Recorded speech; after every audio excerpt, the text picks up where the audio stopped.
Good morning बच्चों। आज हम पढ़ेंगे कक्षा 1 में हिंदी पाठ 22 की कविता हमारा मन, जो कि बहुत ही अच्छी एक प्यारी सी कविता है। यह एक डॉक्टर गीता रानी जी के द्वारा लिखा गया है। इस कविता में बताया गया है कि हमें अपने मन को कैसे किस प्रकार रखना चाहिए, हमें अपने मन को कितना बढ़ावा देना चाहिए, और जब हमारा मन कुछ आगे ही बढ़ जाता है तो हमें कुछ ऐसी परिस्थितियों का सामना करना पड़ जाता है ना। तो चलिए कविता को पढ़ते हैं। सबसे तेज भागता कौन, न तो चीता न हिरन। कह रहा है कि सबसे तेज कौन भागता है। न तो चीता भागता है, चीता इतना तेज दौड़ने वाला जानवर है। हिरन इतना तेज दौड़ने वाला जानवर है, वो भी इतना तेज नहीं भागता है जितना तेज कौन है जो इतना तेज भागता है। तो आगे देखिए हमें क्या उत्तर मिला है। वो तो है अपना ही मन, एक पल घर एक पल मैदान में। कह रहा है कि सबसे तेज भागने वाला कोई और नहीं है, वो तो आपका अपना मन है, जो कि एक पल घर में रहता है तो एक पल मैदान में। यानी कभी हमें घर में, जब हम घर में रहते हैं तो हमें बाहर की चिंता लगी रहती है। अरे हमें खेलने जाना है, और वहाँ ये खाने जाना है, वहाँ ये चीज़ मिल रहा होगा, हमें ये पहनना है, हमें यहाँ जाना है घूमने, हमें इन बच्चों के साथ खेलने जाना है, अपने दोस्त के साथ खेलने जाना है ना। तो यही कह रहा है कि कभी एक पल घर में रहता है तो कभी मैदान में। तो ये कौन है? वो तो अपना हमारा मन ही है, जो कि कभी घर कभी बाहर, कभी इधर कभी उधर, हर पल वह भटकते रहता है, इधर उधर घूमते रहता है, भटकते रहता है। करना था क्या ना रहे ध्यान में, कभी कुल्फी की याद दिलाता, कभी रसगुल्लों को ललचाता, इससे बड़ा शैतान न कोई। कह रहा है कि हमें क्या करना था उसकी ध्यान हमें नहीं रहती है, लेकिन हमें क्या खाना है उसकी याद हमें बहुत ही जल्द ही आ जाती है। यानी हमारा मन जो है वो हमें क्या करना है उसकी ध्यान में नहीं रखता है, लेकिन हमें क्या खाना है, क्या पहनना है, कहाँ घूमना है, इसकी ध्यान हमें बहुत ही जल्दी आती है। जैसे कभी कुल्फी खाने की इच्छा होती है, कभी रसगुल्ले खाने की इच्छा होती है, कभी कुछ और खाने की इच्छा होती है, कभी कुछ और पहनने की इच्छा होती है, कभी कार पर घूमने की इच्छा होती है, कभी बाइक चलाने की इच्छा होती है ना। तो ये हमारा अपना मन ही है जो इतना तेज भागता है।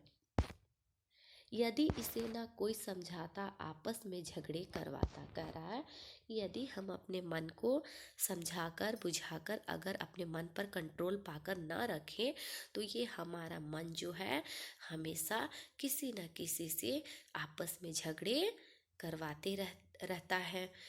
तो इसलिए हमें जितना हमारे पास है उतना में ही हमें खुश रहना चाहिए।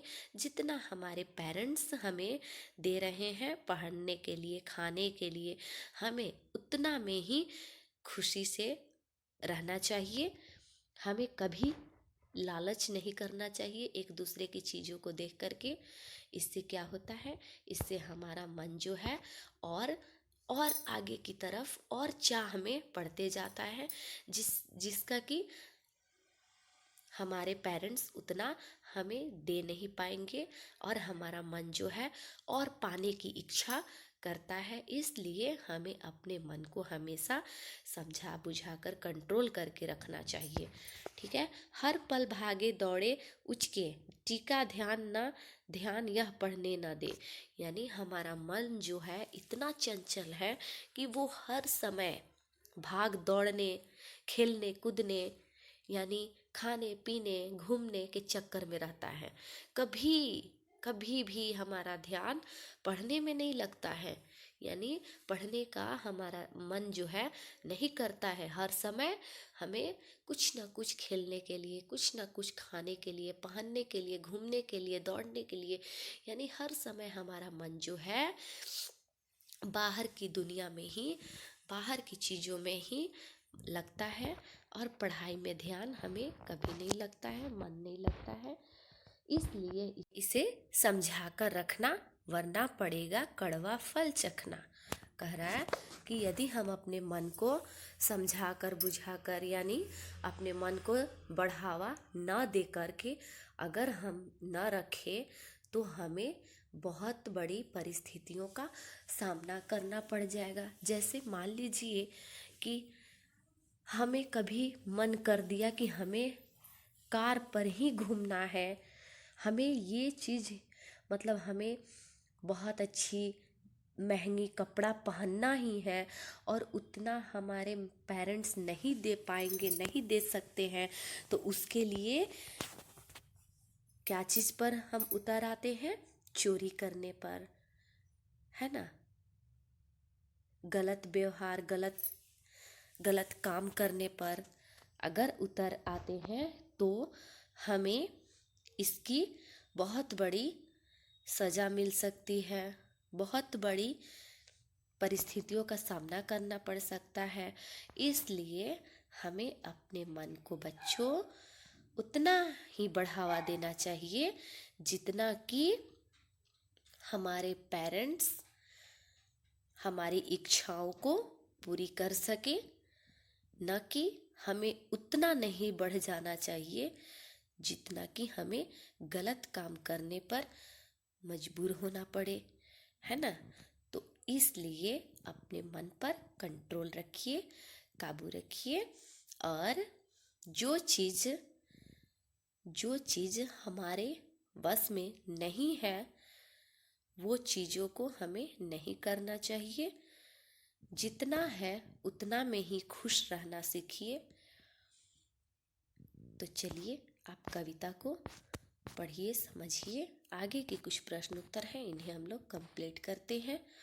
मात्राओं को दोहरा करके उनमें रंग भरो।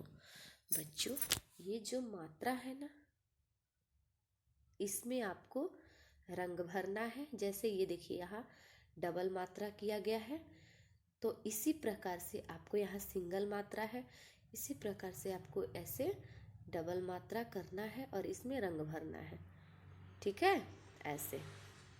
ठीक है, ओके। चलिए इसे आप कंप्लीट कीजिएगा। आगे देखिए, मात्राओं को सही शब्दों से मिलाओ। मात्राओं को सही शब्दों से मिलाना है, ठीक है। ये जो मात्रा दिया हुआ है ना, और ये जो शब्द दिए गए हैं, तो इन सही शब्दों में जो शब्दों में जिनकी मात्रा है सही, उनके साथ आपको मैच करना है। ठीक है, जैसे एक नंबर देखिए, पौधा।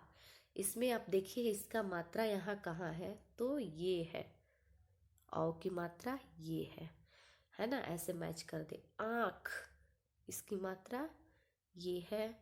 धूप, इसकी मात्रा ये है। खेल, इसकी मात्रा यहाँ है। सर्प, ये है। ढोल, ओ की मात्रा यहाँ है। बंदर, ये देखिए यहाँ आ जाइए ऐसे। और वृक्ष, ये है। और ट्रक, ठीक है। ग्राहक, ये है, इसकी मात्रा यहाँ। क्लियर? इसी प्रकार से आपको सबको मैच करना है। आगे देखिए, आ जोड़कर शब्द लिखो। इसे आपको इसके साथ जोड़ना है और शब्द लिखना है। क्या हो जाएगा? आ को इसमें जोड़ेंगे तो क्या हो जाएगा? आवाज, आवाज, ठीक है। आहट, आहट, आहट। आसन, यहाँ हो जाएगा आसन। आदमी, यहाँ आदमी, ठीक है। ये आंगन हो जाएगा। ओके, चलिए तो अब आप इसे कंप्लीट कीजिए। आज के लिए बस इतना ही। ये रहा आज का आपका होमवर्क।